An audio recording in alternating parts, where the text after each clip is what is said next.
Did you know that if you have house security cameras, cameras on your home, and you catch a package thief, you are not allowed to post pictures or videos of their face if you're living in Canada.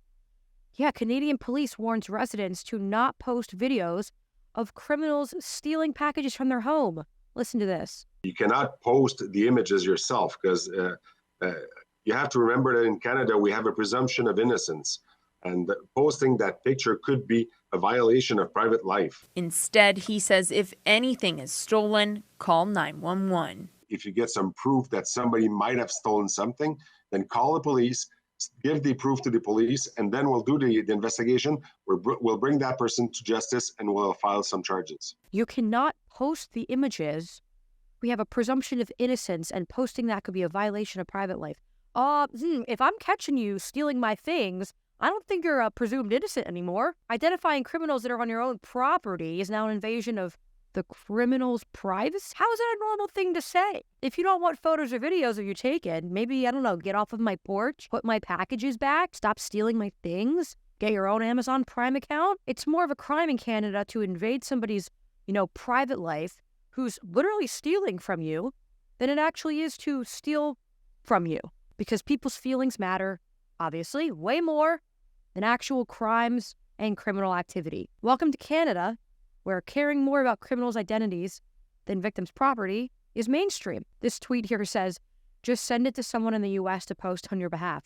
Okay, true, and that's funny, but how long until this mindset is brought to the U.S.? It might be already. Who knows that this hasn't been said somewhere in local communities to not post these videos and these pictures? How long until this comes to the U.S. and this is a thing here? And I love a good New York City school story, if you know me.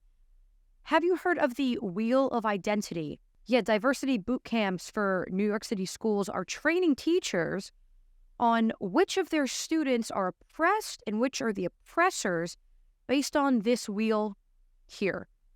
The Wheel of Identity teaches teachers that the oppressors and people of power, as they call it, are the following list of characteristics. Slim, if you're white, if you're an English speaker, if you're a citizen, if you are heterosexual, if you own property, if you're a cisgender man, and if you're mentally robust. So these teachers are going to tell children and incorporate these ideas into lessons that if you're an athletic white kid from a good family, you're a problem, and you're a threat, and you're a danger. Here are some of the qualifications to be considered a marginalized individual who should fear these oppressors.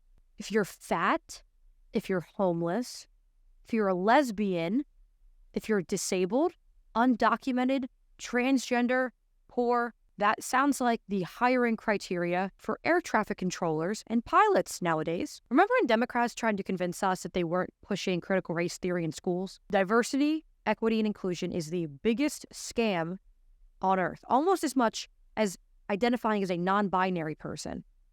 People with DEI in your job title, you're a loser. Teaching that one kid is less than another kid because of their skin color, what year is it?